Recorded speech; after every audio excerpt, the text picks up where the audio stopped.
Hi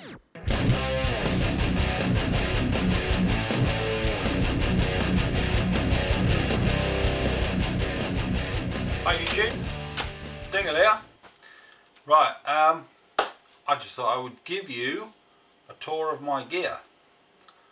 I get asked lots of questions about the gear I use, so I'm going to give you all a tour of my gear. Right, we'll do amps first. So I have a Bugera 6262, 2-channel metal machine, which is a metal bone crusher of an amp. I also have 2 of these. This is my main one. This is the one that I originally bought. This is a 333XL 3-channel amp. Again, this is a bit of a metal beast, but it also plays quite subtle cleans and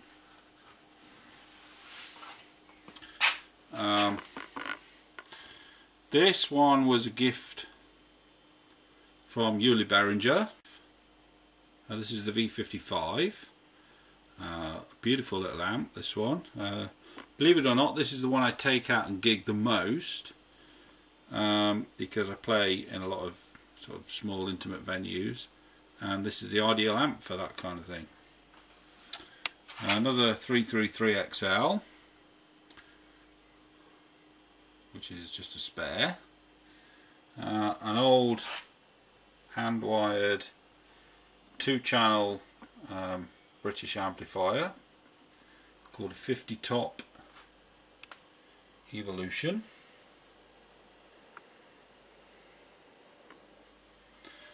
And I have a Zilla cabinet, a 2x12 Zilla Fat Boy cabinet, which sounds incredible and looks great too. I have a pair of Marshall MF400 cabinets, which again sound incredible.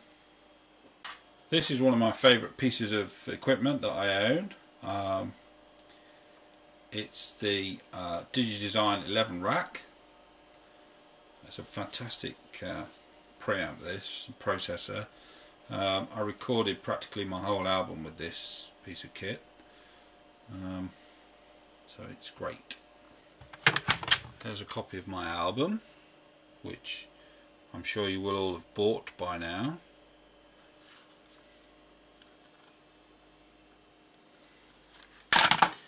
There are some headphones, which are vital equipment.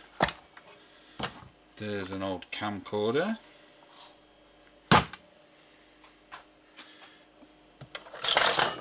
These are my sunglasses, which come in very useful when it's sunny. An iPod, tremolo arm bar thing, some random picks, an Allen wrench tool, multi-wrench thingy bobby, and a drill bit. Who would be without a drill bit? Okay, this is the tool that I used to record my album. It's a 32-track digital recording studio. It has all the effects and mastering tools that you would need, all built in. Those are my monitors. I also have a little PA monitor next to it as well, for just to compare for listening purposes. And there's the one over that side. Sound enhancement piece of toolage that never gets used anymore. And there's the sub bass thingy for the PA down there. As I said, I just use that for listening purposes really. These are essential items for creative guitar playing. These are the 2 editions of Guthrie Govan's Creative Guitar, and there's advanced techniques and cutting edge techniques. Guthrie was kind enough to sign both of them for me. I still have the original CDs in them, look. I never know, I might give those away as a prize one day. Right, let's have a look at some guitars. This is my Music Man John Petrucci signature guitar. I've made a very slight modification to it. I've moved the switch to there. So I've removed the volume control from there and put it there. And the tone control now resides in the back of there. It's still attached, so I could always put it back to original if I wanted to. I found that when I was picking,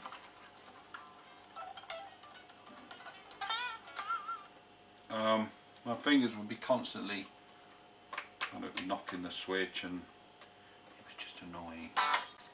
But I resisted removing the switch for quite a long time because it's such a beautiful guitar and it was very expensive, and I didn't want to start making any alterations to it. But it's got a few chips and dings now. I use it just pretty much all the time, take out and gig with it. Look around this area, you might catch in the light that the finish there is quite heavily dulled, and that is from doing that lots. And the neck is starting to, you can see there where it's starting to get nice and dirty now. It's getting my sweat and molecules and DNA rubbed into it.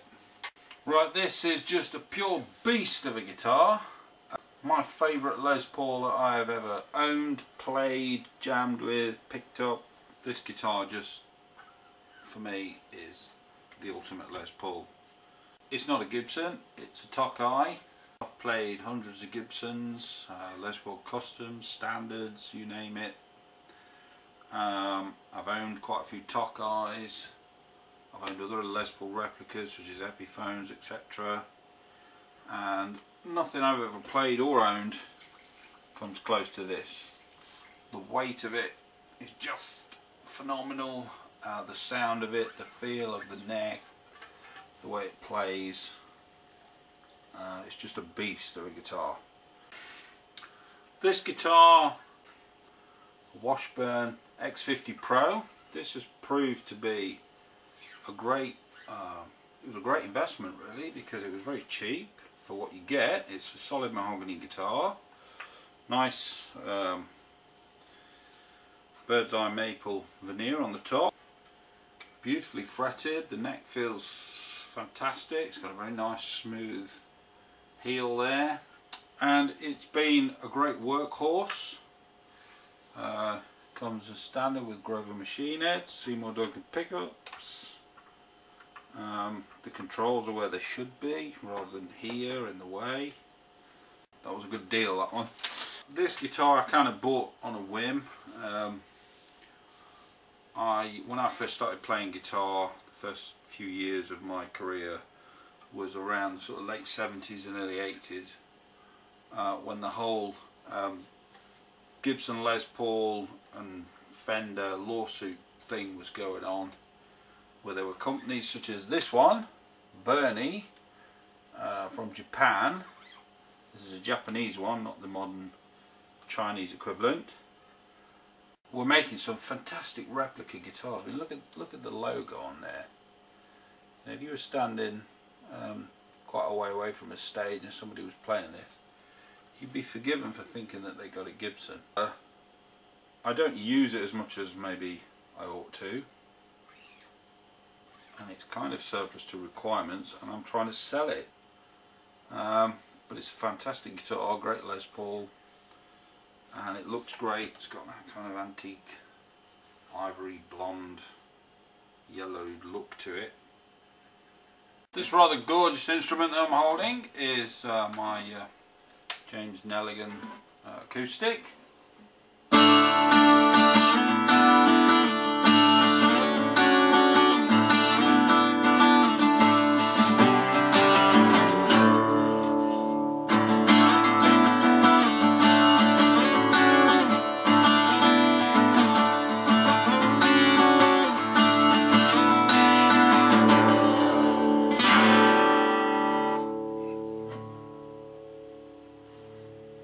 Great guitar. I love the fact that it's kind of like, I think they call this a parlour size guitar. It's very resonant. It's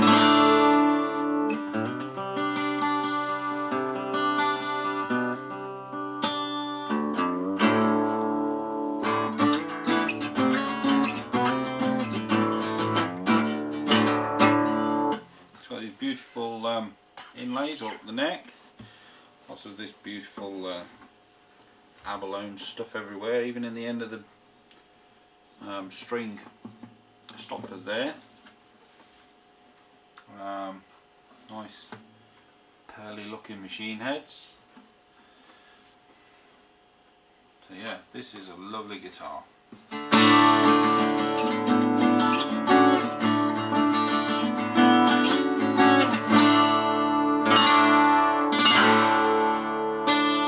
I have an old vintage kind of generic budget bass guitar. It's active, does the job. I use it pretty much solely for recording, and does what I want it to do, so nice bass. Right, I guess this guitar would be my pride and joy, if you like. It's a beautiful Paul Reed Smith Custom 24, and with everything on it that you would expect to be on it. I think any guitar player at some stage in their career, if they can ever afford one, should buy themselves a Paul Reed Smith, because they really are just probably one of the greatest, finest, most beautiful guitars ever made.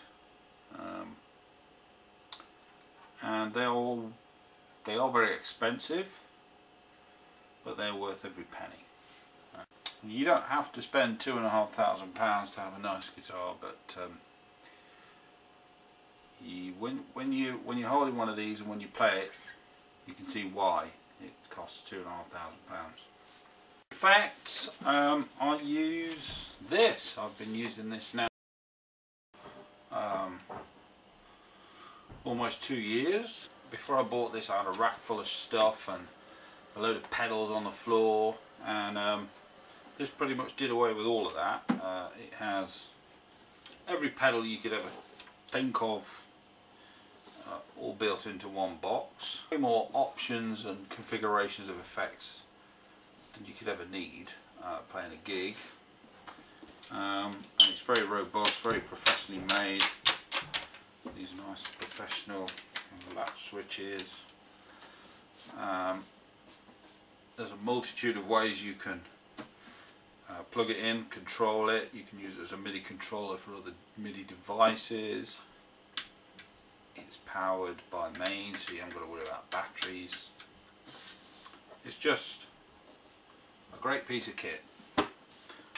The only other pedal that I use external to the Line 6 stomp box modeler is trusty old Dunlop wah pedal. It's a bog standard one, nothing modified.